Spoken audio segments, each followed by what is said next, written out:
So what we have is these orange arrows. Each showcase some type of hospital. For example, Riley Children's Hospital, the Simon Cancer Center, Methodist Hospital, which is connected to, with these separate orange dots that are actually connected via the People Mover.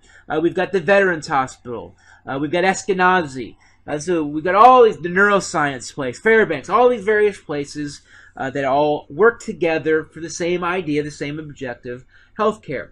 So we think about, for example, IU med students will be working on patients in Riley that might have a particular cancer, particular condition, in which researchers in the IU med school, actual professors, are working on, in which they're actually, testing out other ideas with Methodist hospital patients, and so forth. And so you have the sharing of ideas, and so it's a benefit of clustering.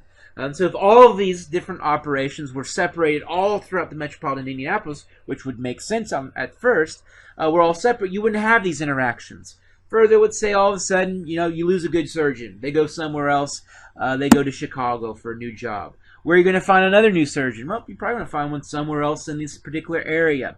Further, these are where you're going to situations where you have what we call technological spillover. We're going to have highly educated people that are going to be going to lunch and interacting with other people. And so you get these networks built. So you get exchange of ideas, exchange of information, sharing of new ideas.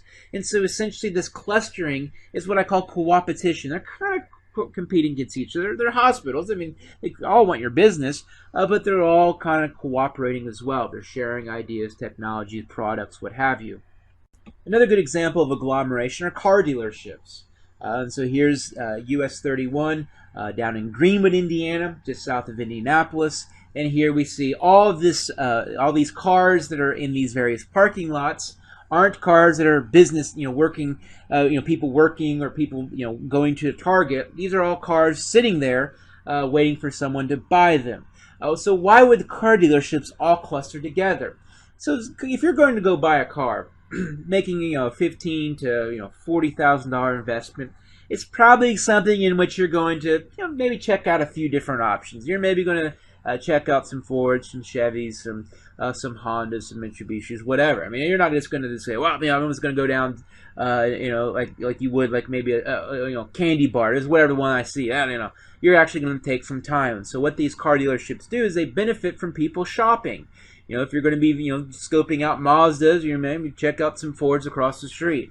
So they all cluster with each other, taking advantage of the fact that people who are looking for cars are going to be all then hopefully shopping and testing out and checking out each of these individual companies. And so if they're isolated, then if you're the one on the all on its own, and you have these three other dealerships all together, the average person is more likely to visit those three that are together than that one that's just kind of all randomly in some random town way far away. So this is agglomeration. They're taking advantage of customers all coming together, and so they're clustering together.